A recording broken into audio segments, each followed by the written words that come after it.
Good evening. What's going on, everybody? Welcome back to Snug Wrestling. My name is Edgar. I am the host, and today is Thursday. Usually on Thursdays, Mr. Blood and I will go live on TikTok Live on our weekly one on ones to go over wrestling news. But today is a special edition of Snug Wrestling because we have a special guest today. And some of you guys might know him or recognize him from some of the movies he's been in. He's an actor, but he's not just an actor, he's also a lifelong pro wrestling fan, just like us. So, everybody, please welcome our guest, James Broderick. James, thank you for being here with us, bro. What's up, guys? I'm super happy to be here. This is my first podcast, wrestling podcast thing. I'm a little nervous, but I'm really excited. Yeah. Yep. Mr. Clay, how you doing, bro? I'm doing really, really good. We got SmackDown tomorrow. We're 5 weeks out from Mania. I'm excited because we got a lot of stuff coming up. I'll tell you what, I'm really looking forward to Monday, man. I can't wait. Roman Reigns will be on the show, so I can't wait to see how that continues. Brock Lesnar, wondering to see how much we're dragging out this open challenge. I feel like it's Oba. There's just so much. We got a women's intercontinental championship match. So there's a lot of excitement in the air for wrestling right now. But also I'm just excited because, to have such a cool guest like James here. Thanks. This is awesome. And wrestling is about legacy and lineage. And one thing I wanted to ask you was, you're the son of Matthew Broderick, very well-known actor, but you yourself are an amazing performer in your own right, and you're also a massive wrestling fan, which is kind of cool. When I don't know what it is, I love finding out when celebrities are wrestling fans, because I'm like, hell yes, it's not just for the common man. But my question is, what was it that got you into wrestling? What was it that triggered that for you? Did you watch it with your dad? Did you watch it with your uncle, your mom? Like, how did that start for you? No, I mean, first of all, I will say, I wouldn't say I'm in that much cool stuff. I hope I am one day. I've been lucky to do some cool parts, but I have a lot of great help, and I'm very grateful, But what's weird is no one in my family watches wrestling or encourage me to, they don't hate it, but it's almost like so completely unrelated to the interests of the media interests of my family in whatever way, that it was nothing to do with that. I think I just remember that, I think everyone remembers the that kind of amazing little beginning period where you're young enough and you don't really know kayfabe versus whatever. And you almost, I'm always wishing I could just go back like that for a day or two. But I remember it might've been something as dumb as this, as it became available on Hulu, Wednesday night main event, something really small, where when I first was 10 or 11, or when you first start to get excited about when you're on the computer and no one's there, or you're watching whatever show you want, that it was just kind of like that. And maybe the fact that my mom would be like, what are you watching? Are you watching that? It's so weird. That maybe that made it encourage me a little bit in a way. I don't know, if that makes sense, but the taboo of it, maybe it makes it more exciting. It's like, oh, you want a cookie more only because it's in a cookie jar on a higher shelf. Yeah, not because absolutely. You want the cookie, you want to prove that you can have the cookie whether anybody tells you or not. Yes, and I remember really well though that I one time I was given, my mom gave me $15 of Apple money budget to rent 2 or 3 movies or shows, because we had a long flight for a trip somewhere. And she wanted me to get some documentaries and stuff. And I remember she caught me on the plane watching a SummerSlam or something. And I remember I got in big trouble. That's not really big trouble. But I remember for thinking, when your mom yells and there's a minute where you still are my life is over or something. I don't think it came up again, but anyway, so yeah, that's a long-winded answer, but I just am one of those people, when I get into something, I'm like that. So I'd go to Ring of Honor shows. I've been hanging out the Hammerstein Ballroom all the time, and yeah, it was kind of crazy. It was awesome. I got the luckiest thing was that I kind of got to be a bit of friends with this wrestler Chris Hero, who he was, in WWE as well. Yep. He's a great guy, and he really was so nice to me. He still is. And one thing he did that was awesome that I still remember so well is when I was at, I think, Hammerstein or something, I was near the front, and he made sure that part of the brawl out of the ring would be near me, so some of his blood got on my shirt, and so I kept the shirt like that. That's pretty cool. I mean, that's awesome. Before I pass it back to Edgar, I just want to say, that I love that because everybody has their gateway into wrestling. There's something that does it. For me, it was my brother Brandon, right? And I remember what you're talking about. Like, you're right. You have that period of time of innocence when you believe what you're seeing. And that's the magic of pro wrestling, is that you're supposed to suspend your disbelief because okay, well, this is scripted, this isn't real. But God damn it, if I didn't believe Kane and Undertaker were really brothers, like, God damn it, if I didn't believe Triple H really turned on Shawn Michaels, like you believe, and that's the fun of it. It is a performance art, much like acting, much like anything. It's live theater, and it hurts, but it makes you feel stuff, and it's extremely addictive. And I used to professional wrestle myself, and so when I was doing it, I remember I was very big into theater in high school, very big in my early 20s, and when I found pro wrestling, I was like, this is giving me that high that I get when I'm on stage doing a musical or anything like that. But it's like the adrenaline of being on stage, but then it doesn't stop because you're getting hit and you're getting slammed and you're getting dropped. And now you have the waiting and the facials and the crowd is feeding you. Because when you're doing a musical, they're silent, they're appreciative. When you're doing wrestling, they're invested, they're involved.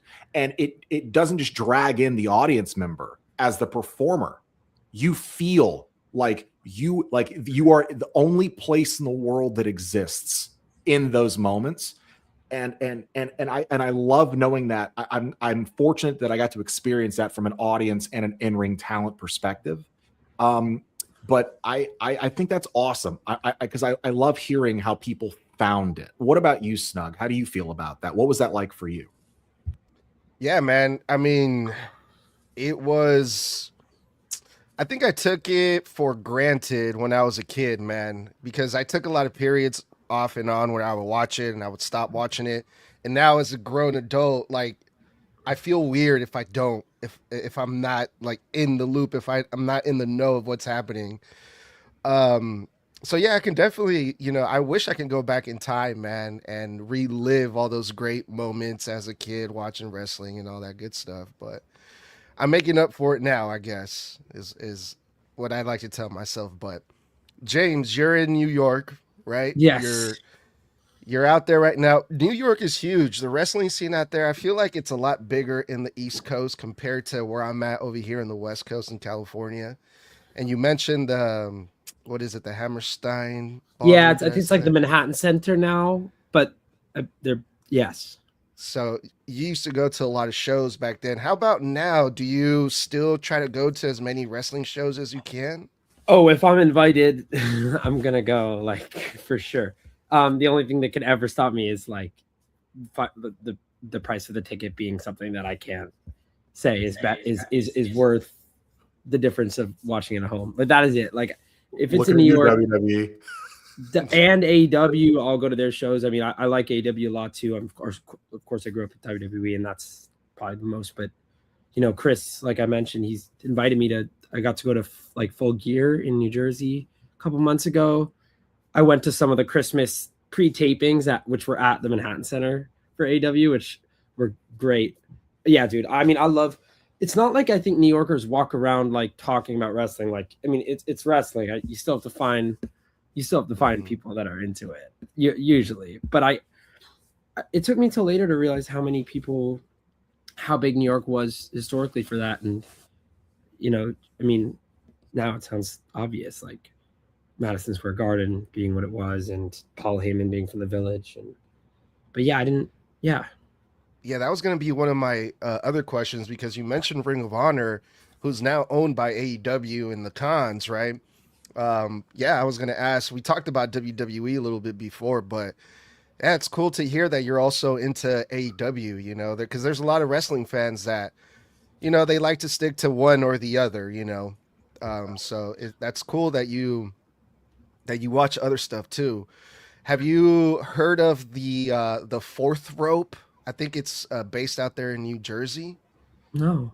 That's also another one too. I think it's owned by rapper West Side Gun, and he has like Enzo Amore, Zilla Fatu, and those Cool. guys. That's sick. So yeah, I mean, you should Think definitely look into that. They have some pretty crazy shows sometimes out there. That's awesome. Yeah. What about AAA? Do you watch AAA now that they're owned by WWE, or is there just like too much wrestling for you at some point too? It might be too much for me to tell you that I literally watch AAA, but I don't know. I've noticed like it doesn't seem like other people might agree, and maybe now I'm jumping into just current WWE topics. So I don't want to get us off like track. No, you're good.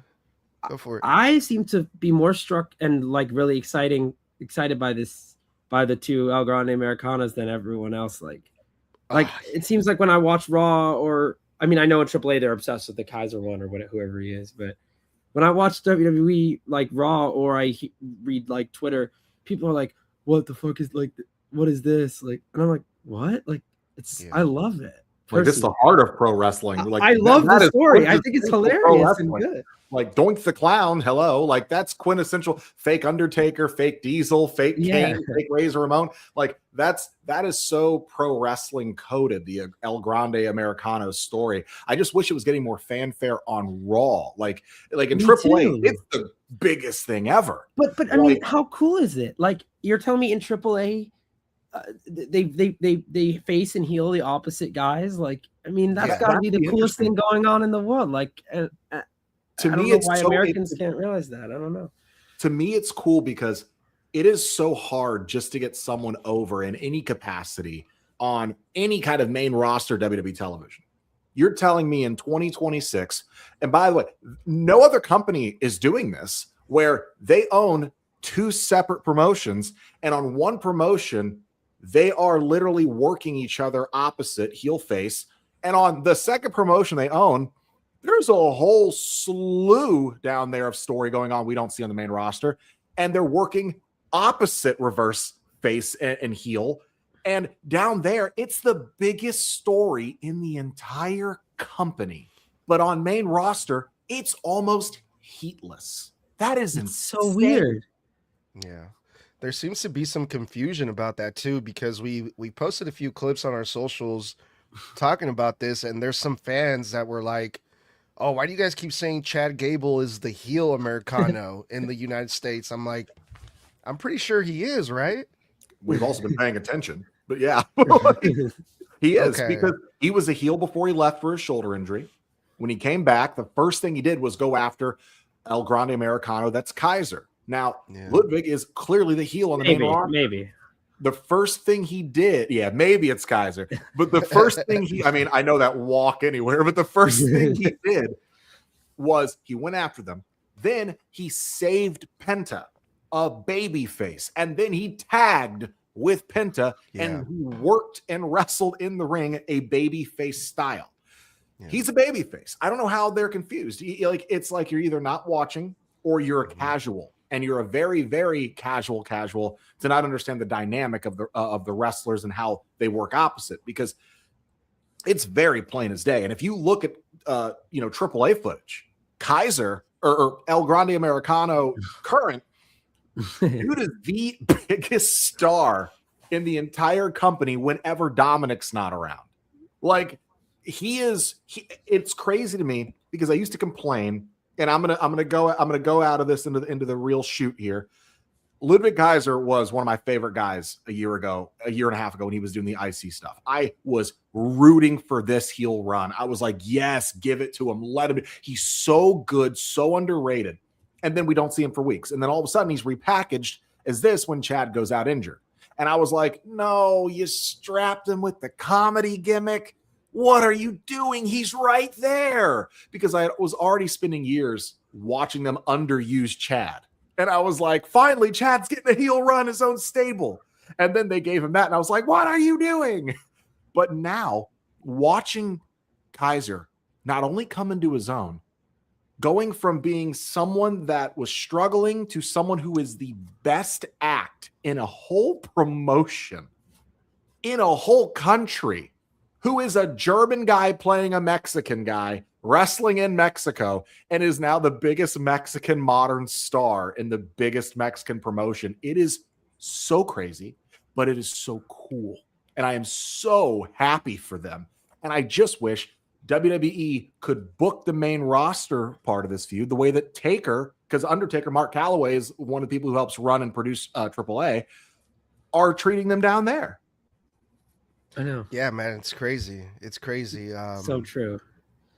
How, you can be, again, you can be over in one town, and then the next day you can be in a completely different town and just be completely hated. It's pretty impressive. But yeah, man, that was one of the things I was kind of confused about, because I'm like, yeah, man, I'm pretty sure the roles are reversed, right, when it comes to those two guys. But switching gears here a little bit, well, not really, from one interesting gimmick to another. I got to be honest with you, James, the IWC, the internet wrestling community, is a little bit upset with us right now. And I blame Mr. Blood. Mr. Blood hates Danhausen, James. Oh, fuck off. I never said that. See, listen, James, you seem like a very intelligent young man. You got a whole big brain on your shoulders. Let me take this. I'm gonna before you do that, I want to hear James's thoughts on Danhausen first. No. I want you to say your thoughts first. Oh, okay. He's trying to bury that will me. be my biggest request as the guest. I want to hear what you think about Danhausen first, because I'm afraid you will. I'm not going to say anything else. Yeah. All right. Because I made a whole blood drop episode. I don't know if you've ever seen our show prior to being on with us. Just some of the clips after we. Okay. So what we do here is I do a segments every week called the blood drop, where they are 3 to 4 minute digestible pieces of content on a topic of wrestling. And one of them was, if WWE fans get mad if you don't understand Danhausen.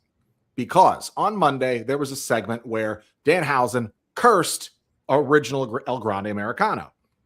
And I said, in our review, I thought it was dumb. Because I said, but why? Original El Grande Americano is a babyface. Why would the babyface curse the babyface when Chad wasn't mean to him? He just said, hey, I don't have time to talk right now. I've got a big IC title match. And he goes, you are cursed. But here's the thing. I thought it was dumb, one, because of that, and two, because there was confusion because some of the broadcasts in North America didn't show before ad break that Rio and Bravo attacked Chad. Right. He saw it on the West Coast. I didn't see it even on the replay. So, and I said, well, the only people that were in the back of that were Kyrie and Asuka way in the background standing there. Now, here's the thing. I said, well, it's kind of stupid because it undermines the curse. One, is the curse actually real, or is it bullshit? Or two, is it just a bunch of random occurrences and circumstances that end up happening at the exact same time? Because what happened that we didn't know is that Rio and Bravo wind up tying Chad Gable Americano up to have him miss the match so Kaiser can take his place. Because in AAA, Chad did it to Kaiser a few weeks ago, and this was payback. Right. But if you don't watch AAA, you don't get rewarded with the knowledge of that story thread on the main roster. So I said it feels like it undermines the curse because it's either one, it's bullshit, or two, it's happy accidents every single time. And I got ripped to pieces. What was everyone so mad at you for saying? Oh, bro, what did they say? You clearly just don't understand Danhausen. Oh, say you don't understand Danhausen. I wish just these WWE casuals, digested more than just WWE, and they would know who real wrestling fans know who Danhausen is. I was like, dude, the guy wrestled for AEW from 2022 to December 30th, 2023 was his last match that he ever wrestled in AEW. He wrestled 21 matches on 24 appearances, and he had spent 2 years plus sitting on the sidelines until his contract expired last month. I stopped watching AEW in 2022. And they said, well, if you watched Ring of Honor, you know, I used to watch the hell out of Ring of Honor, but he was only in Ring of Honor for 2 years, 2019 to 2021. And part of that was COVID-19, where they weren't even running shows. I don't even think he was wrestling that much either. They were shut down. ROH was one of the companies that didn't do shows, but were kind enough to actually pay their people for sitting at home. They were one of the few wrestling companies that were willing to do that. So when it came, which is amazing of them. And this is pre-AEW purchase. In fact, COVID is what led into the purchase because it affected their business so much. But the point is, I never said I don't like Danhausen. In fact, in the clip, Edgar screwed me because he's a Mr. Contrarian, and he literally edited out the part where I said, hey, I actually like Danhausen. I think he's entertaining. I just don't understand this. But and even they tore me apart. But even after us explaining everything, and even in that clip, it's pretty straightforward. We're not like bashing Danhausen, but yet people are still like, oh, you guys just don't like him. Blah, blah, blah. I'm like, that's not what we're saying. Listen to the clip, pay attention. Anyway. Yeah, I think Cornette actually said that this week, that he didn't like the writing of that scene. He wasn't even talking about Danhausen. I mean, we gotta have, people gotta be able to, there should always be room to say what you think, how you think a backstage segment could have gone. And it doesn't always have to do with the wrestler. I will say, I love Danhausen. And I do think that the best thing about the curse is that that's actually how a lot of curses are, I think, is like, you can't tell if what happened was coincidence or not. Like, I think a lot of times in AEW, he'd curse someone in the ring and then the other guy in the match would hit their finisher on that guy. But then it's like sort of like a Greek or Roman epic where, did the guy hit the finisher on him because he was distracted by looking at how he's getting cursed, or was that because it's the curse? I mean, I think that's the defense, right? Or that's the, you cause your own foil. Or yeah, who knows? Like, is it destiny because you heard that it was, or because it was? But I do love Danhausen. I do agree, though. I mean, it required a lot of someone to know it. Anyway, they should have had a way where people should have been able to see what happened backstage. Or show us a clip. I think that's inarguable, right? Show us a clip of someone finding him tied up right after the match. Because, in fact, the crowd didn't even seem to understand at first that it wasn't him. Like, I was watching the East Coast thing live, obviously, and there was like when he came out, I don't think people realized it wasn't him until about 4 minutes in or something. I mean, then maybe that's also the problem with, like, felt flat. Like, yes, and maybe that's the problem of these they need the WWE productions need to get those guys over in such a way that kids know the difference between the two El Grandes, which I can see how it's hard, but on the other hand, it actually shouldn't be, because when I describe what I like about the two El Grandes, it's actually the most kid accessible storyline ever, like it or casual is what I mean. I don't know why I'm saying just kid. You understand what I mean though? Yeah, like what? First off, it actually totally is a funny thing. Right? The other one's 6'3". I don't understand how one is slender, the other one's built like a shit brick house. Like, I don't. So it's a shame that people can't, that they haven't communicated, that it hasn't caught on with the people in Portland or Seattle or Georgia enough that the minute someone named that walks out, they can't tell. But that's, and not to mention the Titantron. Yeah. The Titantron says original El Grande Americano. The other one just says El Grande Americano. Remember when the Miz did that thing where he came out pretending to be The Rock and everyone thought it was him for like the first that was so awesome. 2 minutes or something like that. That was the most atrocious bald cap I've ever seen. Like, yeah. Like, what I find funny is it's not like they're trying to, it's like they know that you're in on the joke, but because they know the characters are being portrayed so well, they're like, because we had a lot of people in our comments who were like, can you please stop saying that El Grande is Chad or Kaiser? You don't have any proof. And I'm like, I do. I'm like, Alpha, like when Chad got injured, Alpha Academy did a whole backstage interview where they were asked by Jackie Redmond, who do you think is this new El Grande Americano? And Ivy just flat out goes, what? It's Ludwig Kaiser. What are you talking Oh, about? Who is don't it? be a sourpuss, Blood. Have a little fun. Oh, please. Like, but the thing is, I love it because that stuff will always have a place in pro wrestling. It's so very carny. It's so wrestling coded that I could never hate it, because you need the biggest demographic for WWE's product, at least, is kids. And they've got to have something that's whimsical and fun and cool and adorable for them. Why do you think Hornswoggle was such a goddamn hit for so many years? Like, I mean, no one like, everybody above the age of 6 knew there's no such thing as leprechauns. However, you still loved and popped for him when he came out from under the ring, when he gave Finlay the shillelagh, when he turned out to be the Raw GM, the anonymous GM. It was the dumbest shit ever 14 years ago, but it was still funny and the crowd still popped for it. Sometimes you have to let that whimsy, goofy stuff happen and just take it as, it's entertaining. But when it comes to a writing standpoint, it's hard for me to be entertained if I don't have the pieces to the puzzle that tell me what's going on story-wise. Because if I don't watch AAA, I got no idea what the hell happened to Chad. And then you don't show me a clip of him being found tied up. I'm assuming the curse did something. But then people are saying, well, on my broadcast, I saw Ryo and Bravo. And it's like, well, this whole half of the country didn't. So, dude, you got to do better production. You have to go back and rewatch that video. I mean, that interview backstage, dude. I think you're confusing. I think you're confusing the interview with that one with the one that they did with Kofi and Javon, because that's the one where the Kabuki Warriors were in the back arguing. Are you sure? Because I watched it twice. I could be wrong. Maybe I need a third, but I am positive, bro. My broadcast, I never saw Ryo and Bravo. James, did you? Did you ever see not behind Danhausen and Gable? I don't think so, but maybe I should rewatch it. But you guys definitely should. Okay. All right. Wait. Last thing, because I know we shouldn't spend more than 20 minutes just talking about Grande Americanas, but the big question is how does it culminate? Is it at WrestleMania or is it at a Triple Mania? Like, and what's what I want to hear what you guys think, because I don't have an opinion on it yet. I can't decide. Is the way to do it to unmask Gable or Kaiser or both or not?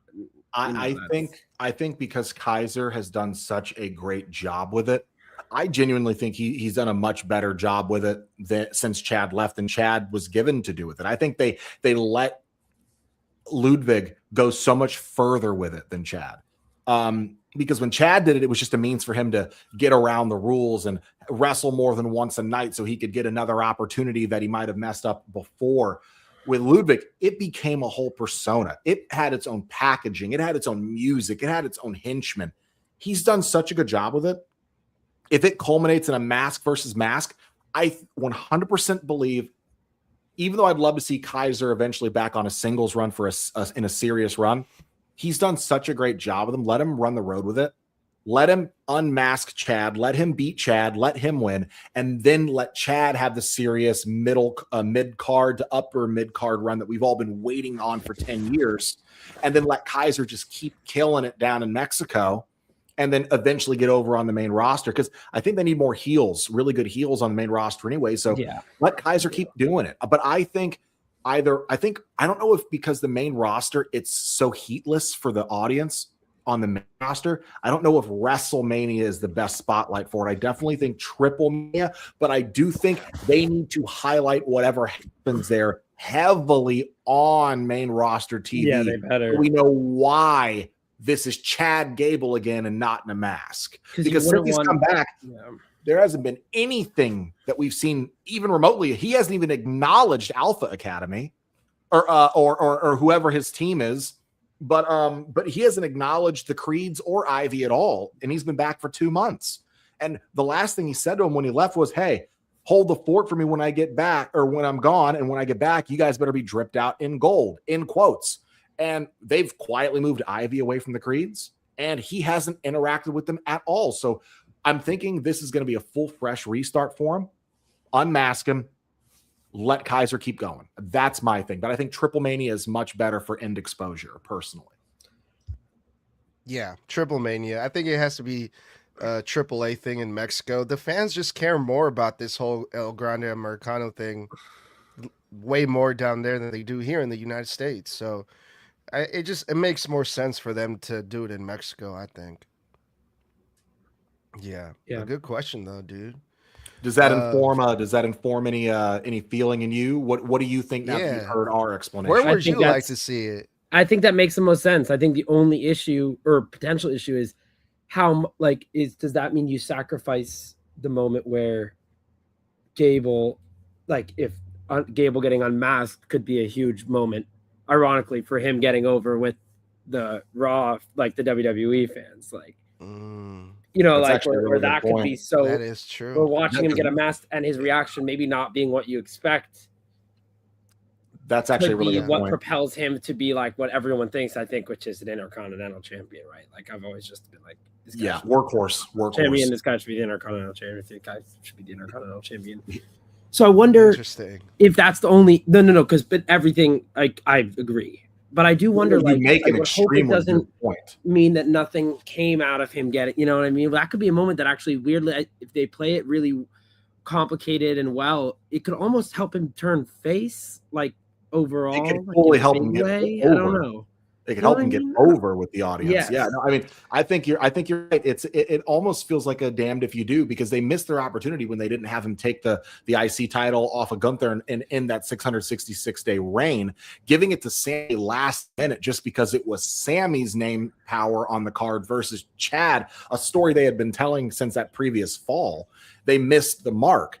I definitely think you make a great argument because you're right. Main roster TV is all about the moments. That's WWE's big thing. We make moments. We're a moments company. And you do run the risk of, AAA is going to eat the hell out of it. They're going to eat it up. But you're talking 90,000 people at WrestleMania. And you're saying that, we don't do this giant reveal in front of an audience to be it's Chad, and then the kids can go, oh, it's that guy, and and everybody knows, but it's the moment of the fans being rewarded for their patience on the grandest stage of them all. You make a very, very, very good point. Yeah, I mean, really his match with Gunther that he won by count out was such a great that is my dream kind of during the week non-pay-per-view match for, you know what I mean? You know, when you just watch the greatest Intercontinental match on a weekday on TV and you're just so happy. If they when he suplexed Gunther, he Germaned him to the bell area and then got back in the ring. It was great. It's one of those, if they booked Chad seriously, that would be an all-time classic. Those two really getting to go, Chad not running away or being the consummate underdog. Holy crap. You're talking about bell to bell. Insane. That would be insane. I mean, the best match I've seen out of Gunther in the last 3 years was him versus Punk at SummerSlam, because we got a real wrestling match, a real wrestling competition against Gunther, real technical stuff. And you're right. You make extremely good points. And God, man, now I really want to just play 2K26 and do Chad Gable versus Gunther. I just got the game. It's lit. It's really fun. Yeah, I'm freaking loving it. Doing the gauntlet for a showcase right now. I've been on it for like 3 hours, taking breaks because I got to run the gauntlet on hard mode.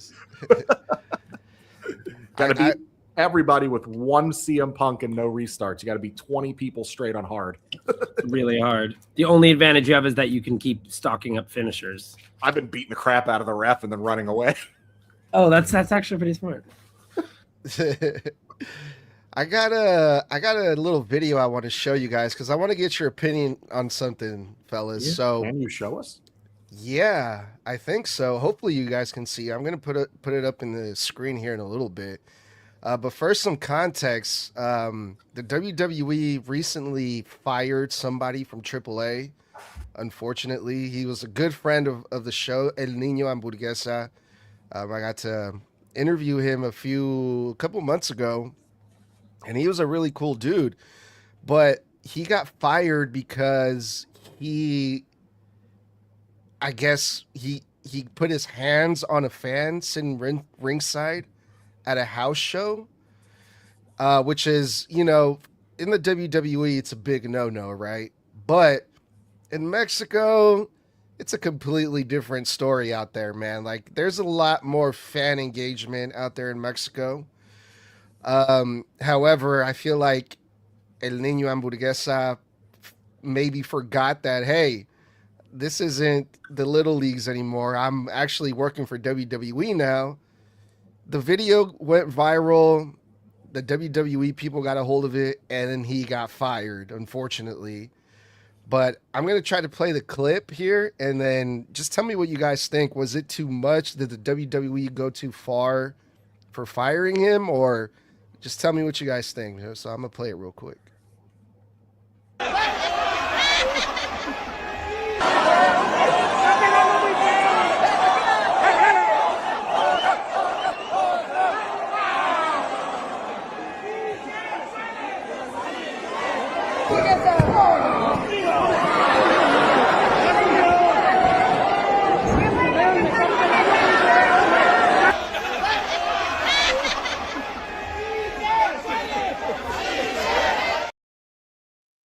Were you guys able to see it? Yeah, but at the same time, hard to find the context, right? Because I want to give this guy a little benefit of the doubt. Part of me thinks that was a worked elbow. Because it was working.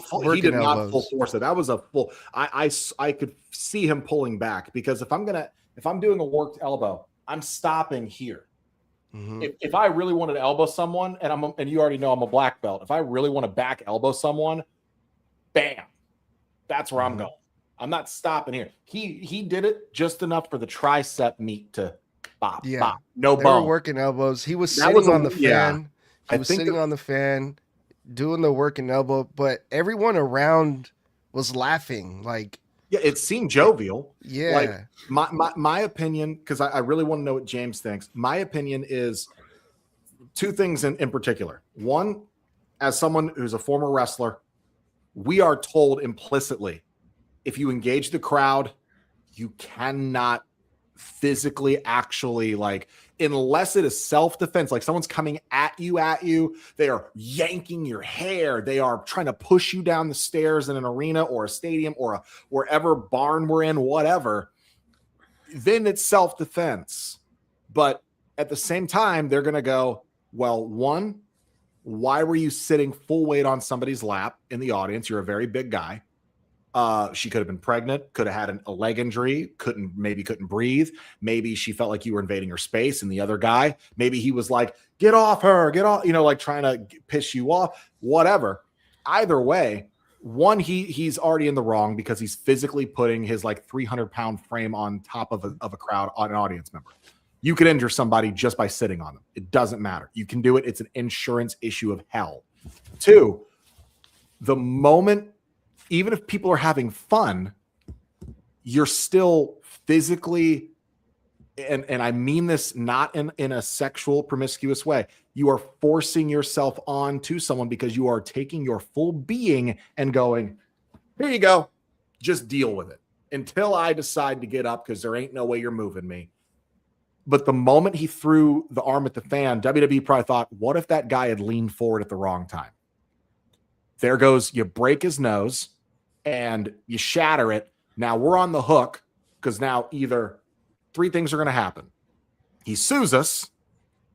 He's getting free admission for a life, or worse, you cause a riot because a wrestler just assaulted a fan, and now everybody and their grandma is going to come to that guy's defense. And now we've got security, referees, talent, literally in a brawl with the crowd. And it's televised or it's being filmed. All really, really bad.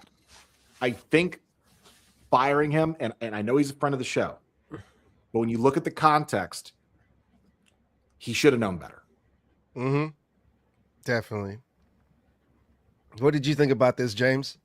I mean, I feel like I'm sort of, not to bow out of it, but I feel a little like I'm almost unqualified in a way of like, that feels like it's like in the gray area where I wanted to hear from someone like Mr. Blood, like that has been in the ring in that way. Like, I don't know. It's like feels, I mean, I don't know. It's hard. The guy's literally wearing a mask that gets elbowed, so you can't even see his face. like how it felt to him. But Yeah. if it's a crime, then it doesn't matter how the person felt. Yeah. But I don't know. I mean, yeah, maybe this person who's a friend of the show and stuff, maybe I don't know. Maybe you got to think, okay, now this is a company that's owned by WWE, but it's a hard time. I mean, I don't know enough, but it's a hard time for everyone because now, these things that are at house shows, things just blow up. Like, it's an interesting world for everyone. Everyone's like learning a lot, I think, or everyone's having to navigate the world in a pretty interesting way nowadays. With there's nothing. I'm not going to say anything not cliched. You know what I mean. But you make a fair point. You have to be so careful now. There's a camera everywhere you look. Yeah.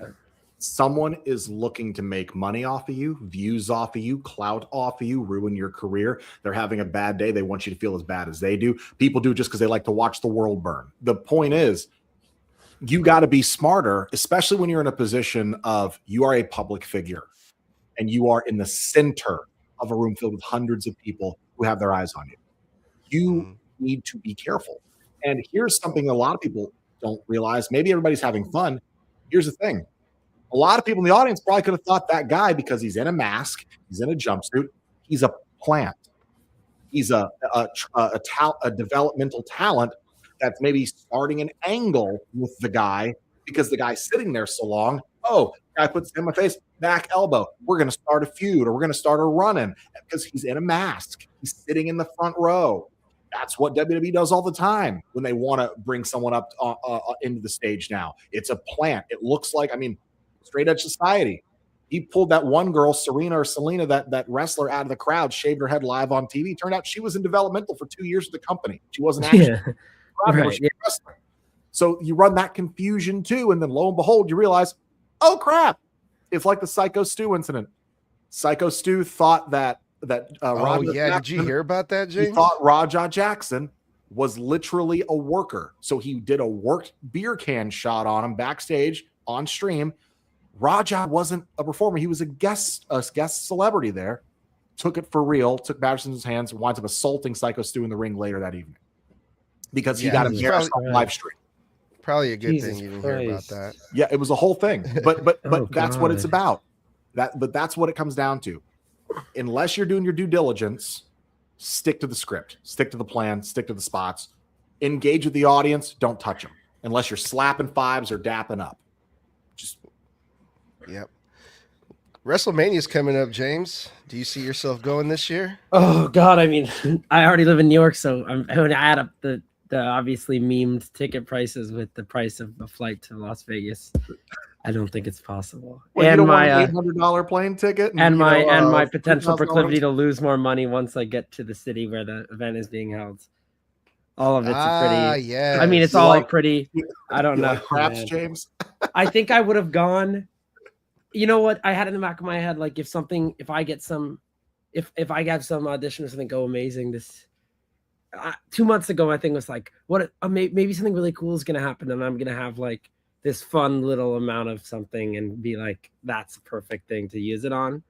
It didn't go that way, and my apartment is so hot in the living room because they just have it's an old building where they just have heat, no thermostat. That I think I've blown my whole budget on my AC that's in my room anyway. So I don't priorities, bro. Priorities. It's not in the cards, man. I'm gonna be watching it every moment of it. TV. It's literally a whole down payment on a house to go to WrestleMania now. Like it's literally like I live in Florida on the coast where Kennedy Space Center is. So I live in Melbourne, Florida. Literally like A1A, like the ocean is 2 miles that way, and after that, it's Europe. Like literally. So I'm like, and I went to Vegas 2 years ago, and thank God it was on a company dime for someone I used to represent for a marketing team with. But you're talking like an $800 flight. Then you're talking like $3,000, $4,000 for 3-4 days at a hotel, and you're not nowhere near the stadium. Then you're talking about travel to and from. Then you're talking about both night seats that start at like fucking like $800 a person, and that's for way the hell up. Before food and travel back, why don't I just buy a car? You know, Well, I did read that the tickets went down for WrestleMania surprisingly. Oh, I bet they did. Yeah. Price. I don't know how gouging. much lower. I haven't looked into it, but 10%. so do you think our boy CM Punk, he's gonna pull off the big one this year, James? You know what? I've been thinking about this because the more I was thinking about this podcast, that I was like, okay, well, when it's going to happen, it's actually going to be close enough to WrestleMania. We've gotten to this point where you finally start. I usually don't think too much about what the result will be consciously until a little bit closer, but we're kind of getting there. You know what? This is what I'm going to say about it. Can I say what I think about the last couple months of CM Punk, like to explain what I mean, if that's all right? Because this is my favorite.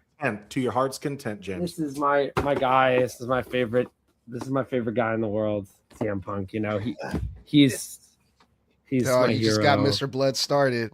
That's his favorite too. This is my only action figure, by the way. Oh man, I have an action figure collection worth $10,000. Oh my god. Oh, that's so the cool. only AEW figure release they ever made of him, and it came out after he was already fired. Oh, that's gonna be worth $1 billion if you're ever on. Once I get it autographed, but too bad WrestleCon's in Louisiana. No, so so this is what I was thinking about, because I wanted to have something to say about it other than that I like him, which is just so true. Tell us everything you're thinking, James. So, please.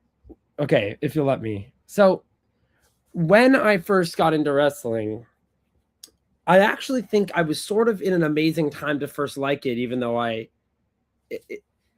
basically got into it because of my age, right when he was 300 days into his championship reign. And, during the first month or so of not understanding kayfabe, whatever, I was basically, like, as any sane person would be, under the impression that John Cena was the only, like, moral person in this company of, like, some of the worst, most psychopathic, like, criminals, like, ever, And so for that month or so, John Cena was, like, my favorite, because I was like, what's happening to him is horrible. Anyway, but then, and I didn't really like CM Punk because he was bad. And then, but I remember, like, that I had this weird dissonance going on in my mind that was kind of, it was like, what started happening is, like, his theme song started getting stuck in my head instead of all the other ones. And I kind of kept looking at him and being like, he's so weird. You know what I mean? This I hope I'm explaining this well, but something about him it just kept, like, sticking with me. And the older I got, the more I went back to realize it might not have been a coincidence that the one time I took 3 or 4 years off was pretty much right after he left World Wrestling Entertainment. And, he's someone that, like, I just love him. He's just one of my favorite guys. He's always, of course, I've had a pretty, like, fortunate life in a lot of obvious ways, but he has this sort of chip on his shoulder that is just, I've always felt a connection with, whether I should feel that or not, but I do. Anyway, so I was thinking about his last 8 months, or I guess it's been just as long now that he's been in WWE as AEW, but first and I hope I'm not getting boring yet. You guys jump in whenever. First he came back and he beat Gunther. That was so awesome. He got cashed in on. Super upset, but it was a good move, like, with gritted teeth. I'm like, okay, that's a big spot. You know what I mean? Like, they did it. You can't, sometimes you got to admit it. But then, but then, now he's just still there and he's, like, protected enough, but he doesn't have a belt, whatever. And I'm like, okay, I know it's nice that he's happy there, but I don't know for sure what they're really doing. And then even when he won the belt off of Jay, it didn't feel the same as another thing because, it was because Seth was injured. So there was something, like, not missing. I don't mean this about him or anything, but there was, like, a speck of, like, heat or something about this. Like, it felt like it just was happening so perfectly that it was almost too good to be. Do you know what I mean? And then finally, when I watched him enter at the chamber, I was like, it's real. And not just it's real, but he actually really did it. Like, I felt that it was over just 2 or 3 weeks, the last 3 weeks or a month. It's actually, he's sort of reached a slightly different level in what I consider to be like the meta power rankings that are really always going on within this made up competition. Like, and I was like, something else happened, I think, where I'm like, oh, he really made it, if that makes sense. So the minute that Roman wins the Rumble, I'm like, he's going to beat CM Punk. And probably he still will. It's Roman. But for some reason, over the last couple weeks, I've started to think like that this title reign, it's started to feel different than it did before. I wonder if what you guys think about that. You hit the nail on the head. And I'll tell you why, because I've been a CM Punk fan since the ROH days. What it is the first big reign he had with the 300+ day reign, which was the longest reign in modern history at the time since Bruno Sammartino. And when he left WWE, they had Brock Lesnar beat it as quick as they could to knock his reign out of the history books. They were very petty about it. And Brock's reign stood until Roman passed the 1,300 days. The problem is his first title reign, he played second fiddle to everybody in his own stories. He never felt like the guy, the champion, because he was always standing behind who? John Cena and The Rock. Constantly. It was always him being the supporting character in his own movie. And when it came down to it, this felt different because Seth is gone, right? Or was. Roman part-times. John Cena fully retired. AJ retired. Randy Orton, different show. Cody Rhodes, different show. He really does finally feel like the champion he was always meant to be, the guy, the reliable one on the show that people paid to see. He's got a fucking video game that is paused on my TV that he is the fucking cover star of, that the showcase is based around. He is finally, in his own words, the guy on the t-shirts, on the ad prints, on the marquees, the even collector's cups, you guys cups. shaking my face. Exactly. This feels different because he's finally having high-profile defenses, feuds, and matches that really feel like they have extremely high stakes. Not just, hey, let's have him drop it to The Rock at the Royal Rumble randomly so we can make John Cena and The Rock's feud bigger that didn't need the title. It's finally him being where he should have been. So when you say you feel like he made it, you're right, because this is the first world title reign he's ever had in the company ever. And he's had several where he actually felt like the fucking guy they hitched the fucking horse to or the wagon to. He feels like the CM Punk he never got the chance to be. You are so right, James. What do you think, Edgar? I, for one, would like to see CM Punk win at WrestleMania because, I mean, think about it. The World Heavyweight title was brought back because one of the reasons was Roman was an undisputed champion and he was never there. You know, he was part-time champion, right? So let's bring back this world championship to have a fighting champion who's not like Roman Reigns. So what? Now Roman Reigns is going to come in and take that belt and then run off with it to Hollywood or whatever. Like, come on, bro. And plus, like, imagine what that would mean for, you know, the CM Punk fans who, like you guys, who have seen him all, you know, since Ring of Honor, to finally main event WrestleMania again, right? And actually defeat Roman Reigns of all people, successfully retain. I think it has to be Punk. I want it to be Punk because I not just because I know Roman's going to part-time the hell out of that title, but because I desperately want to finally say and shove it down the rest of the IWC's fucking throats. My guy, CM Punk, officially main evented WrestleMania as the last match on the weekend card, not just night one, and he won the goddamn thing. I want that so bad so I can put it down their smug fucking throats in the comment section, but also because I want to cry tears of joy at the end of WrestleMania. I want it so badly. It's a cry that I need as a man, you know? Absolutely. I just worry that the minute that if and when Roman just pins him, I'm just gonna be like, oh, why did I ever think that wouldn't happen? Like, fair. I do think it's hard to conceive of him winning completely without anything interesting happening. Like, and I actually, by the way, I don't have an issue with Roman Reigns at all. I just like CM Punk the best. He's just my guy. 100%. But I wonder, I do think it's a little hard to imagine having him just having if he wins, having it just be a straight up result, like a little clean, bit. Yeah. I mean, it just makes sense. It's also I get the main event. Protection of him. It's the main event. You need some pomp and circumstance. The classic take, right, that I'm seeing going around, I'm sure you guys are too, is the idea that The Rock will interfere.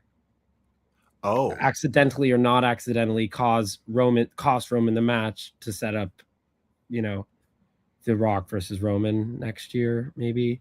And I haven't seen that one yet. That'll never really happen. I'm like, of course. Sounds interesting. I mean, but now that you say, I'm pretty sure it's going to pop up on my timeline every 5 minutes. Your phone can hear you. You know what it is, though? The Rock, if Roman does win, The Rock interferes and attacks Punk. Why? Because of the feud they had years ago. And two, hey, that's for my cousin or uncle or whatever is I don't even know what would The Rock's relationship be to Sika? But the God, the bloodline is crazy. Nephew, I think. Is he the nephew? Okay. Yeah. So but how crazy would that be? Like, keep my bloodline out of your fucking mouth. Like straight, like it would be so dope. Do I need to see The Rock wrestle? No. Would I still want to watch the hell out of it? Absolutely. But I think you're right, man. Like you just don't want to be like, of course Roman won, because also if you keep your expectation low, you get to jump out of your seat if Punk wins. I'm a Mets fan, so I'm always trying to think the worst is going to happen to deal with it, Hey, that's fair. Prepare for the worst. Hope for the best. But yeah, man, maybe if I give the writers the benefit of that they're awesome, then maybe that means that since it seems too obvious that Roman will win, that it will be more weirder than that, and which is great. Yeah, I want shenanigans in the main event. I want it. I kind of do too. Like, it doesn't have to be WrestleMania 40, the Avengers Endgame, which was the coolest shit ever, by the way. Best ending to a Mania, period. But like, I want something like they're cooking with this stuff with the Usos too. Where's that going to go? What's that going to be? How's that going to factor in? What about Cody? Seth, who swears up and down. Not only is it Punk, he swore he would never let be champion as long as he's breathing, is champion right now. And though he's focused on the vision, Punk is the guy main eventing that he stopped last year. He stopped them both. How does Seth fit into that? Oh my God, 5 weeks can't come fast enough. I can't wait.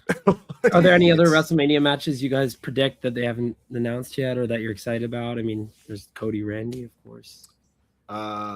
Snug, you go first. So when it comes to Cody and Randy, I want to see Randy win it so he can say, what is it? If he 15. wins it, he's 16? 15. 15. And plus, we've seen Cody hold that championship millions of times, it feels like. So let's give it to Randy one time. I want it to push Cody off the deep end. I need one of them to turn heel on the other. I want to see what that emotional storytelling looks like. They have such a history. I want to know what that story looks like, because we've been craving as fans a story that is as deep, as intricate, as emotional, and as addictive as the Bloodline's original first 4.5 years were.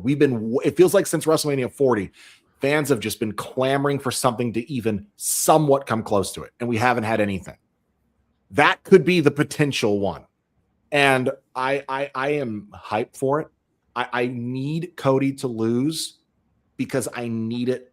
I need it to put that chip on his shoulder, and I need it to eat at him. And either he turns and does something horrible, or he doesn't turn, but Randy somehow, some way, does. I'm looking forward to that. But also, as much as I can't stand the motherfucker, Brock Lesnar versus Oba Femi is on my mind a lot. I really want to see Oba versus Brock, and they better let Oba win. And then I guess the last one I have is, wow, man, Dominic versus Finn. Hell yeah, let's see it. Finn, let him bury this shit and get back. Although that one hasn't been made official yet either, has it? No, but it will be. We just got to figure out if the IC title is going to get taken off of Penta and put back on Dom for them to feud over it at Mania or something. But I don't know, James. What are your thoughts? How are you feeling about that? What are you thinking?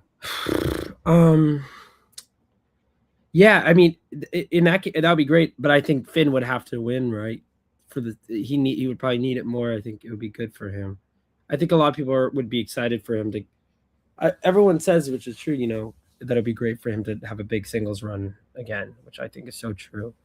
I wonder where he'd fit in. Like, if he went singles, would that be fair to say then that we could choose whatever brand? Like, he wouldn't need to stay on the same show. No, he wouldn't have to. But it might even be better if he settled something with Dom to not be every night in the same locker room as like the Judgment Day or something. So maybe it'd be cool if he switched. I don't know. I wonder if everyone wants that, like where what you'd like to who you'd want to see him work with and stuff. Then I definitely think Dom has a lot of unfinished business in AAA with that mega championship. I think Finn is so raw coded. To me, Finn has always been the most underrated guy on the roster. He got injured once. Vince got cold feet. Never gave him a chance. I can hear you guys. I'm just standing for a second. Yeah, Vince never gave him the chance again.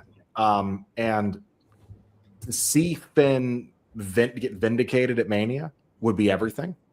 But I would love if Finn stayed on Raw and they moved him up into the either make like screw upper mid card. I'm calling it. Put him in the main event scene because he fucking deserves it.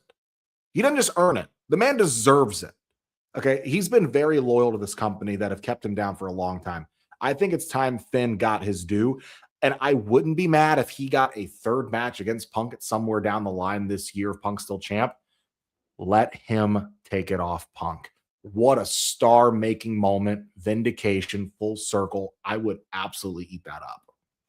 I wouldn't mind seeing him go to SmackDown either, but whichever brand, if they were to move in brands, I just want him to stay in that main event title picture scene, I think that's where he should be. So whether if he stays on Raw or, if he goes over to SmackDown, I mean, either brand would be good for me as long as he's up there. I feel like, I think he's definitely a benefit to the main event because sometimes it feels so stale.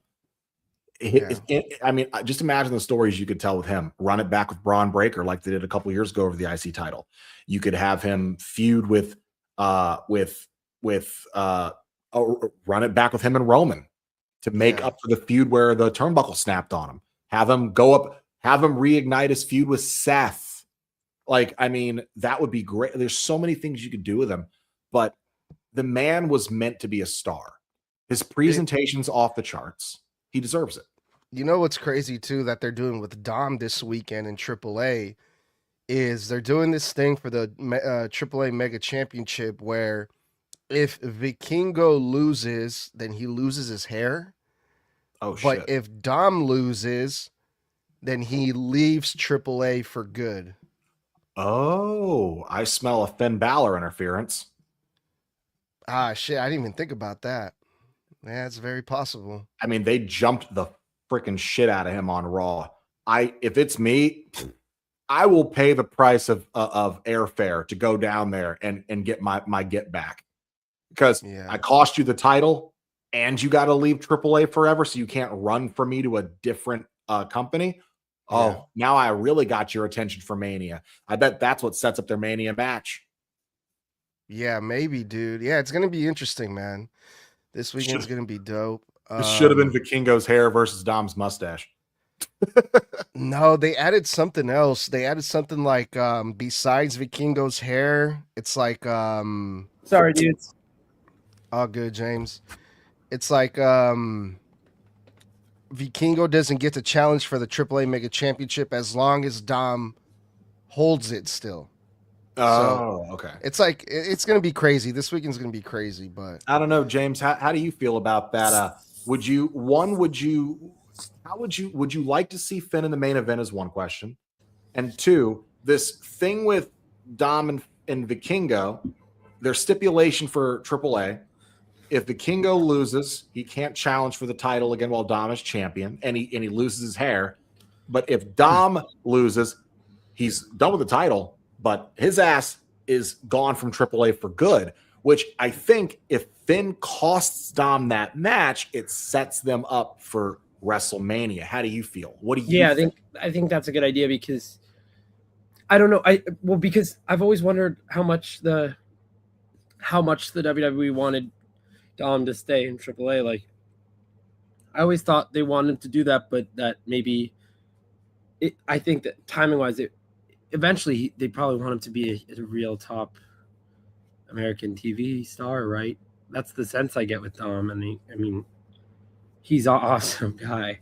So I don't know. I think maybe, I think that's I think that idea is better than having Vikingo shave his hair for whatever reason and lose when he's so perfect staying in AAA and being their top guy, right? Yeah, makes sense, dude. Sorry if that wasn't controversial enough, but I think it was. No, it's not about controversy. It's honesty is what we're looking for, and that's perfect. Because I mean, he would need it more. Because I don't know, like, you guys watch AAA more, but is Vikingo, like, he's one of their biggest guys, right? But do you think he'd be a good WWE guy, or do you think he's so great there that it's better having him? I feel like make a Rumble appearance. I definitely feel like main roster, and this is going to be something people aren't going to like, but they'll probably understand it when I say it. I definitely feel like main roster would water him down. I feel like in AAA, he gets to stand on his own.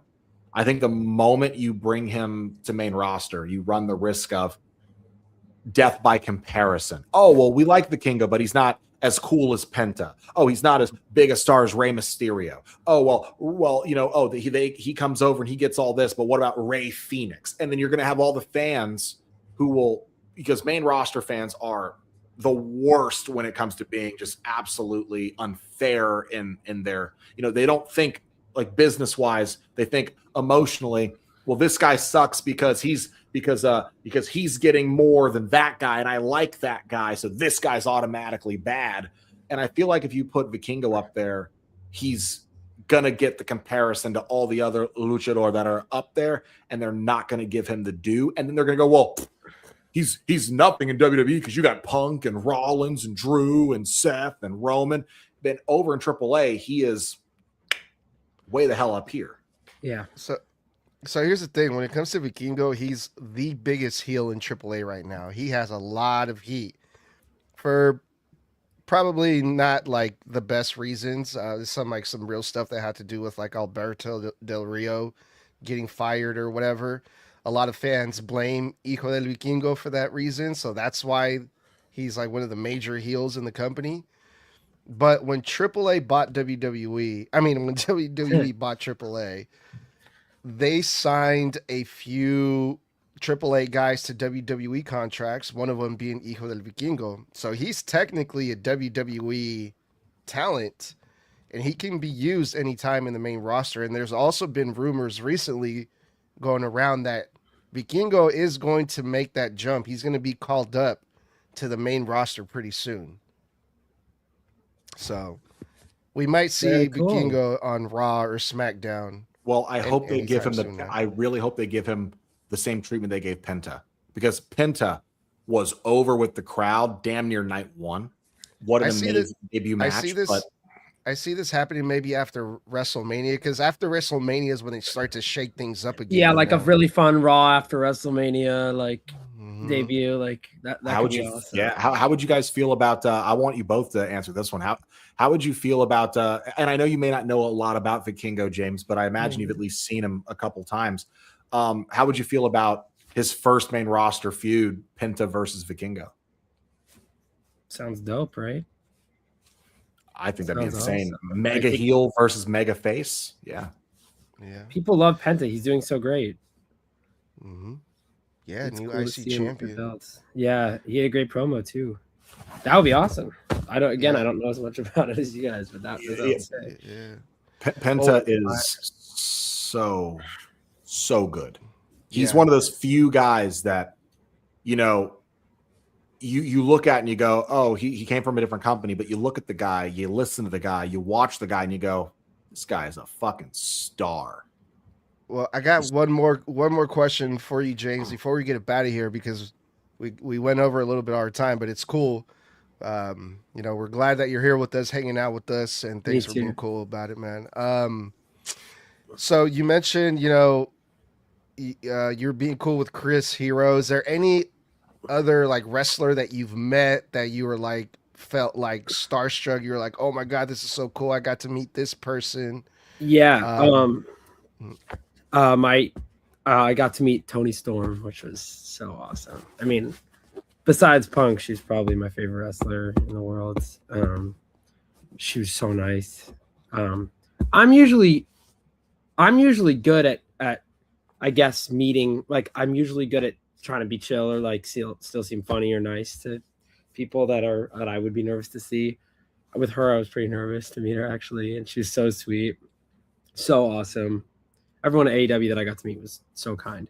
But I will say, when I was a kid, I went to WrestleMania 29 at MetLife in New York, and I met Triple H with my friend Axel, who's my roommate. He's in the other room, and dude. Something about how he's a man, I guess, like whatever, like, and Tony is at least not so much taller than me or something. I don't know. I was really scared because I think when you see them on TV, it's like you get the idea that the Big Show is really tall and the other ones are more average height, like, or, you know, like in TV or what, we proportionalize people's heights. So you forget, like, you know, and because it's not the UFC or something and you've never seen him really beat someone up too much. But dude, I was like 12 years old. I was probably hitting like 4'11" going into 9th grade. And I was just terrified. I mean, he couldn't have been nicer, but I was too scared to speak or say anything. He's just a big dude. So that's my great. Funny one. I didn't get to make anything good out of the moment because I was just like, I've met a lot of wrestlers. But probably the one that stands out the most is when I met Big Show. And you brought up Big Show, and is he tall? I didn't know human beings grew like that. I didn't know God was like, you'll be average height, you'll be average height. I'm gonna make you a fucking gorilla. You'll be average height, you'll be like, dude. When I first met him, God, what year? 15-ish, 16 years ago at Universal Studios. And I like, as you walk from a distance, he's already tall, right? Walking up to him, it was like walking up to a building, and the closer you get, the harder it is to see your peripheral. When I got about from like here and like 2 feet out, I legit was like, oh my God, Mr. White, it's so, can I shake you? And I'm looking, and I'm legit like chin up, like someone fucking like hit me so hard. I was looking at the clouds when I shook this man's hand, bro, because I was live in 2008 at WrestleMania in Orlando when he went up against Mayweather. And one thing that always stood out to me about that build was when he balled his fist up and held it next to Mayweather's head, and his fist's freaking height was the same height as Mayweather's head. So when I met him and I went to shake his hand, this dude, I swear to God, I went and tried to get it. I grabbed one of his fingers and it was almost, it almost filled up the inside of my hand. And I legit thought, I legit had the thought that went, it's a good thing this guy is nice. If I owed this guy money, oh my fucking God. Like, it's the coolest, most terrifying experience is shaking the hand of someone that massive and going, wow, it's great to not be on this guy's bad side. Like, coolest thing ever. Terrifying. He's not just tall. He's big. Massive. Humanity. You know, he has a reinforced toilet because he when he used to be 500 pounds, his house had to be customized for him. He had a Hummer that they had to extend for him to fit. But they did a Cribs video with him and his wife years ago. They had to reinforce his bed when they built it custom. They reinforced his toilet to hold up his frame. Holy, that's terrifying. Like, and his wife's only 5'8". So I'm like, Jesus Christ. Oh my God. Gotta climb a ladder to give him a kiss. Like, yeah, well, incredible. James, man, it was so much fun to have you on tonight, bro, man, and hear from you. My pleasure. Hear from your wrestling experiences, your favorite wrestlers, your predictions, and all that stuff, man. You're officially a friend of the show, man. You're welcome back whenever you have time, man. We'll love to have you. Beautiful. and now that you're a Punk fan, I'd love that. Now that I know you're a Punk fan. Dude, I have I'll show you real quick before I go. I bought one of those like fake vintage shirts where it's like Punk like doing like this, you know, and I turned it into a muscle tee. It's my favorite gym shirt. Oh, Nice. bro, that's sick. I'll leave you with this. Dude, it was such a pleasure to be on with you guys. Really, I mean, so cool. I hope I did okay. Pleasure as is a guest. ours, James. I'm not well versed in the way of doing this, so. No, it's we love it because it's not so formal. It feels like three guys hanging out talking about something they all have in common, and that's what we love about our podcast. That's what's been so great about having you on. It's not like stressful or anything. It's just, hey man, tell us about what you love about wrestling. So it's been amazing having you on here. And again, like Edgar said, you're welcome anytime. You're fantastic. Is there anything else you want to tell us about? Anything coming up that you need to plug or anything? No, I wish I had something more to plug right now. I don't. Maybe I'll come back and I'll plug Absolutely. something. I wish I had more stuff to plug. Then I'd go to WrestleMania in Vegas. You are always a friend of the channel. Yes. Dude, you're always a friend of the channel, man.